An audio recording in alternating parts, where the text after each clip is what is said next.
Hello, Yizhao Martins, licensed marriage and family therapist, couples therapist.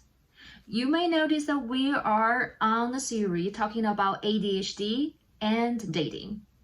So we discussed the continuum of the ADHD and what are the signs that someone that you're dating is on the far out of the continuum. What should you do? What kind of questions do you want to ask? And how do you do the discernment thing? So let's see, what are some of the qualities of the ADHD brain that make them very attractive on the dating market? Let's see. So first, they really can think outside of the box. They have such a brilliant mind, and they tend to have creative solutions, which make it very, very special. And a lot of people are attracted to that and find it very interesting. Two, they are very exciting. They're fun, they're creative and carefree, and they have this like childlike quality that make you so jealous sometimes that they don't really have a burdened. They're not as burdened with a lot of adult thinking, and they tend to want to live in the moment, and they remind you to live in the moment. So dates with them are super fun.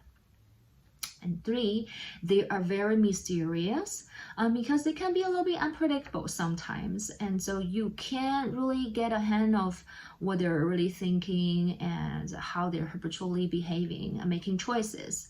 Actually, for them, they really like it when things are unpredictable and they're attracted to the next thing that's new and the next thing that's exciting and novelty. So when they're in the hyper-focused stage and you're the target of their hyper-focus, it's super exciting and fun for you, for both of you. So those are really attractive initially, especially you are at the beginning of dating or you're doing some more casual dating, right? Recreational dating, and those are really fun dates. Well, the other side of the coin I talk about of those traits is they may have a lot of up and downs emotionally, and the unpredictability may feel unstable and unsafe for someone. And some of the time when they're carefree and show up like a child, they could seem as childish for not being responsible, always on the goal, right? And not thinking things through and taking the consequence. And they can also, the initial love bond stage, when they wears off and they're hyper-focused on something else, and you may feel left out, right? And some people also think the creative solutions are a little bit outside of the box, too unconventional and weird. That make them question, are they good to be the marriage material or for a long-term relationship? Well, it really depends on what you're looking for. And what are your values? So shall we explore a little bit that? You can't discern without your criteria, without your values. So here are a couple questions for you to consider when you're dating.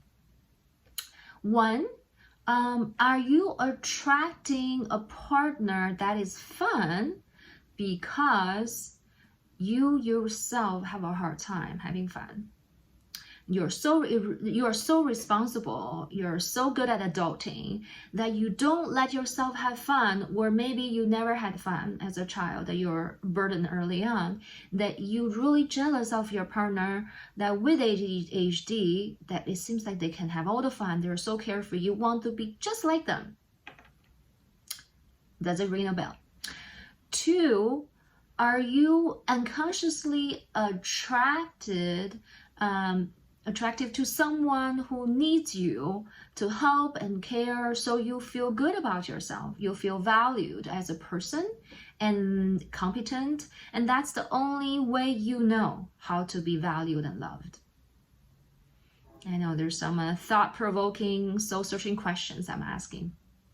And the third is, what are some of the must-have qualities for your partner, for the long term, for the short term, and what if you wanted to co-contribute to something like financially, building a home together, or you want to run a business together.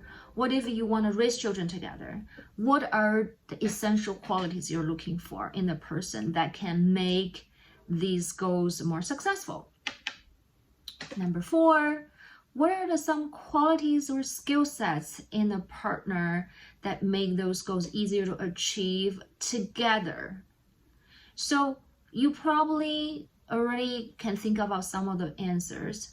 For people with ADHD, the ADHD brain doesn't make it easy for someone to go through a routine, which raising children requires.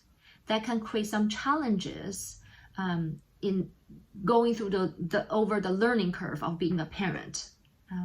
And it will create some challenges for the co-parenting relationship as well.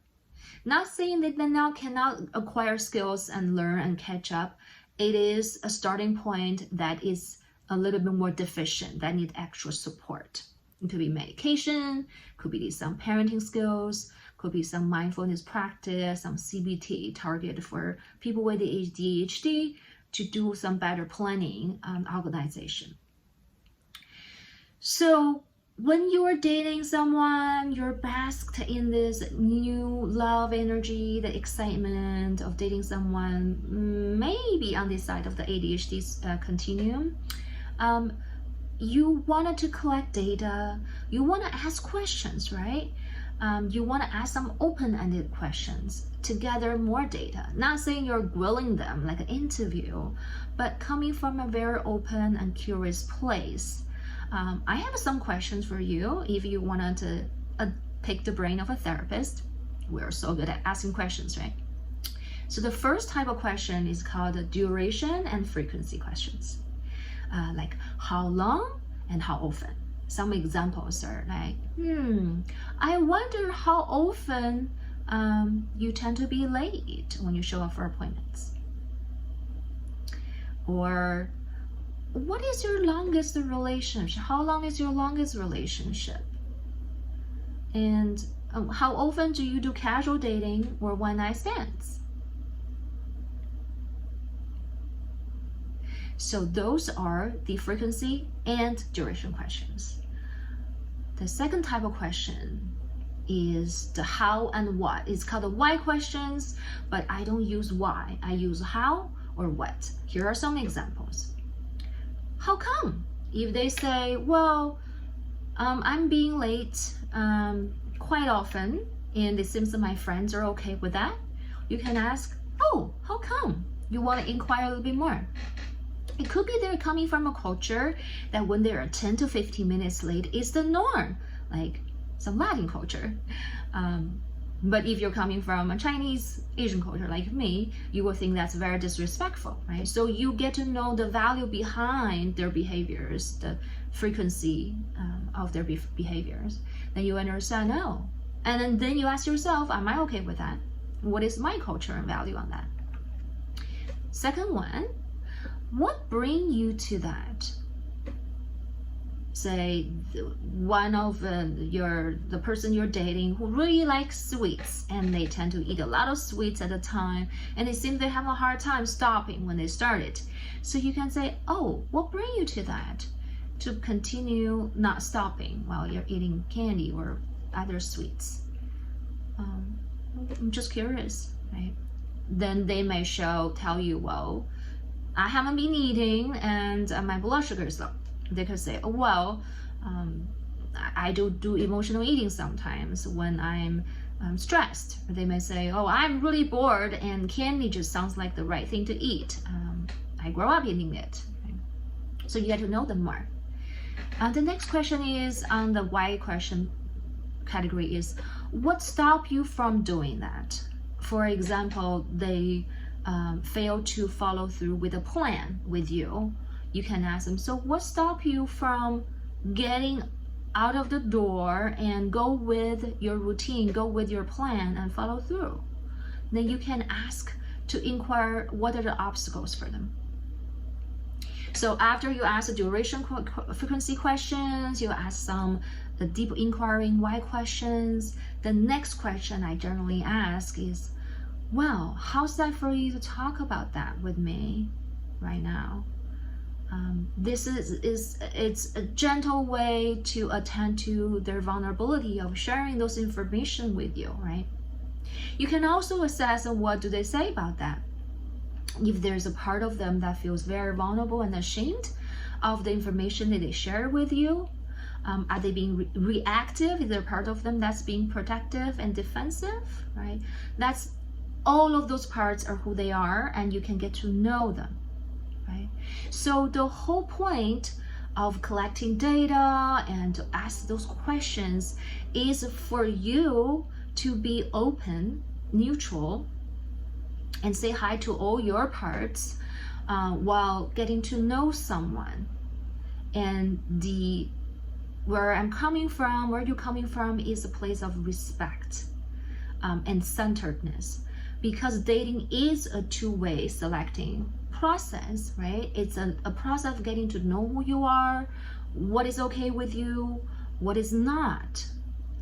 So once you gather this information, then you process it either by yourself, doing some meditation or journaling, talk with a friend, or talk to a professional therapist.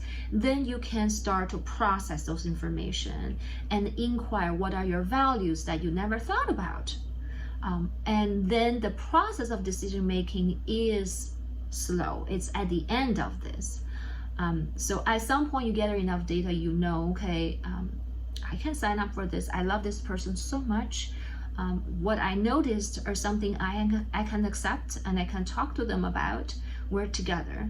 Or sometimes you say, you know, this is too much for me. Not just the ADHD part, but also if someone is having a hard time to be receptive, where they get really shut down, it's hard for you to tolerate, you may decide this is not for you. Everybody is different, but it's good to have those information. So next time we'll talk about how to talk to your dates about your thinking and your concerns about some of the signs. Till next time.